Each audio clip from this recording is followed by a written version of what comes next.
Hey guys, welcome to week 6 of media writing. I'm super excited for this. This is what I like to call the creative recharge week. You guys have been working hard writing long form essays. This is the assignment that I think is like a reward for that hard work. I know sometimes when you're barreling through and working on things that aren't particularly exciting, it's fun to have something once in a while to boost your creativity, and that hopefully you'll get that this week. The reason I got into writing and filmmaking is because I love telling stories. I love writing stories. I love coming up with ideas and coming up with characters. And I want to pass that on to you guys this week. But there are some certain things that every story has, and that's what I want to get out of you. So first and foremost, whatever you write this week needs to have a conflict. If you don't have conflict, you don't have a story. You don't have a scene. It's just a thing that's happening. It doesn't have to be a major problem, but it has to be a problem. Number 2, you have to write what you know. Now that doesn't mean you have to write something from your own experience. You know, James Cameron wasn't on the Titanic, but he learned about the Titanic. So you just need to write something you are knowledgeable about. And after reading your informative essays, I know that you all have lots of knowledge on topics you are passionate about. Next thing I want you to think about is therefore, but, and. If you're using a beat sheet, planning out your story, writing scene, you want to be able to stick either therefore or but in between those scenes. So this happened and therefore this happened, and this happened but this happened, and so on and so forth. That's how you create a story. If you're sticking the word and in there, so like this happened and this happened and this happened, that's not a story. That's just a list of things, right? So therefore, but, no and. The last thing I want you to think about is the story spine.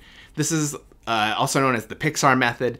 They've used it from the beginning, and they've, won lots of Oscars and made lots of people cry. So the story spine has 7 elements to it. Number 1, once upon a time. So once upon a time, this is what sets up your world. Number 2, every day. This is the thing that's going to end up changing. Number 3, until one day. This is the exciting incident. This is what comes in to throws the world into chaos. Number 4, because of that, this is what pushes the movie into the next act. Number 5, now because of that, something else has happened, and then the hero finds out they have a new goal to reach. Number 6, until finally, this is the climax of our film. And number 7, ever since then, this is the new world order of things. This is kind of your epilogue, the denouement, if you will. So let's look at Pixar. Let's look at how they do this with Toy Story. Once upon a time, there was a toy named Woody. Every day, he played with his best friend, Andy, until one day, Andy got a new toy, Buzz Lightyear, and Woody got jealous. Because of that, he kicked Buzz out of the window, and all of the other toys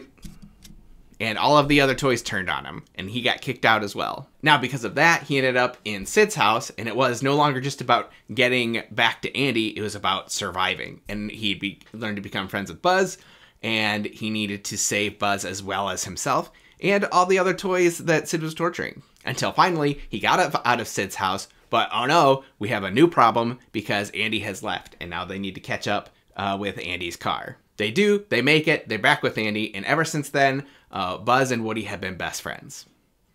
Spoiler alert for Toy Story. All right, that's all I got for you guys this week. I hope you enjoyed this new creative recharge assignment, and I will see you next time.